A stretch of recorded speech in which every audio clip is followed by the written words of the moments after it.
तो भगवान शंकर को श्रावण प्रिय है। एक कारण कहा कि मंथन में जो विष निकला उस विष का पान किया और भगवान देवताओं ने मिलकर भगवान शंकर का जलाभिषेक किया।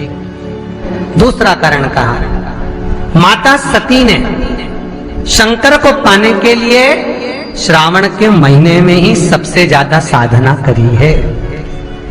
और क्या करा था माता सती ने?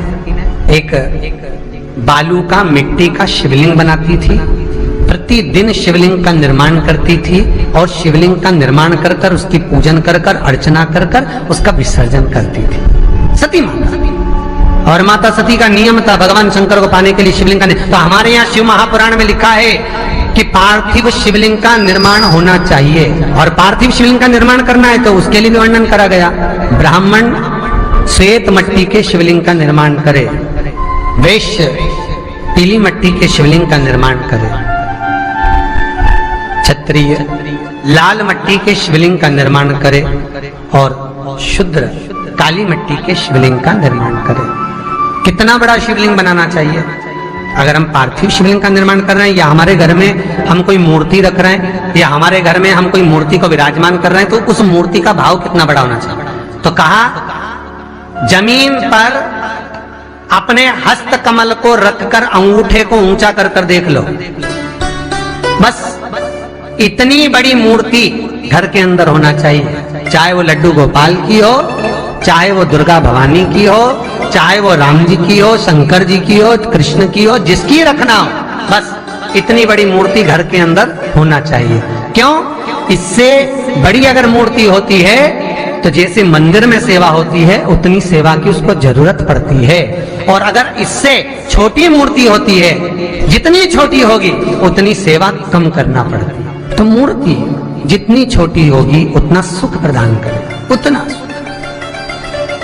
उतना आनंद देगी। पर श्रावण के महीने में यदि आप रोज शिवलिंग नहीं बना सकते तो पूरे महीने में एक बार शंकर का शिवलिंग का पार्थिव शिवलिंग का निर्माण करना चाहिए, जरूर करना चाहिए। और पार्थिव शिवलिंग का निर्माण कर कर उसकी आराधना, उसकी अर्चना, उसकी पूजन करना चाहिए। नमः शिवाय, ओम नमः शिवाय, ओम नमः शिवाय, नमः शिवाय। पार्थिव शिवलिंग का जब भी निर्माण करें किसी थाली में या पात्र में जिसमें भी आप निर्माण कर रहे हैं, उस पार्थिव शिवलिंग को बनाने से पहले उसके अंदर पात्र के अंदर एक बेलपत्र रखे। बेलपत्र क्या? आपको कथा में कल कहा था, बेलपत्र का वृक्ष माता पार्वती के नयन अश्रु से प्रकट हुआ है और रुद्राक्ष का वृक्ष शंकर भगवान के नयन अश्रु से प्रकट हुआ।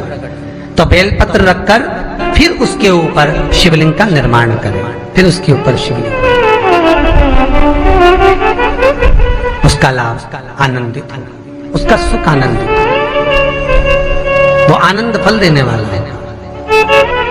कई लोग सीधे थाली में शिवलिंग बना देते हैं।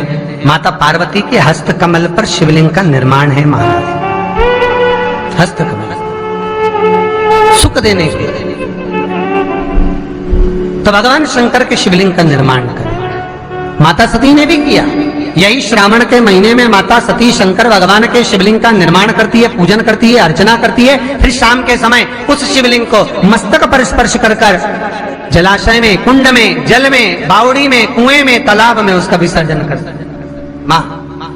दूसरा कारण कहा सती शंकर को इसी श्रावण में रिझाई थी, इसलिए शंकर को श्रावण अति प्रिय है।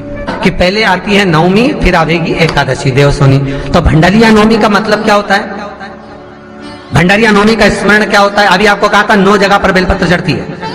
भंडारिया नवमी का मतलब ही यही है कि भगवान विष्णु सोने जाने से पहले नवमी तिथि के दिन 9 बेलपत्र भगवान शंकर को समर्पित कर कर भगवान शिव के मंदिर में बैठकर भगवान शंकर की आराधना कर कर भगवान विष्णु लक्ष्मी जी के साथ अपनी सृष्टि का कार्यभार 4 महीने के लिए शंकर जी को सौंप देते हैं भंडारिया नवमी के दिन। और एकादशी के दिन से, देव सोनी एकादशी के दिन जब भगवान सोते हैं उस दिन से भगवान शंकर पूरे कार्यभार को देखते हैं, पूरे कार्यभार।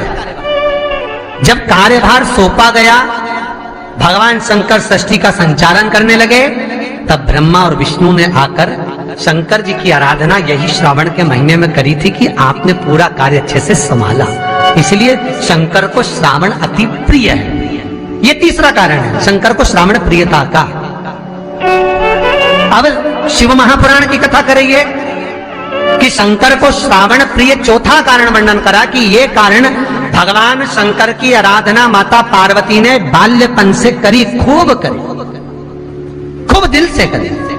भगवान शंकर खूब रिझाया माता पार्वती की। ओगरदानी की कथा कह रही।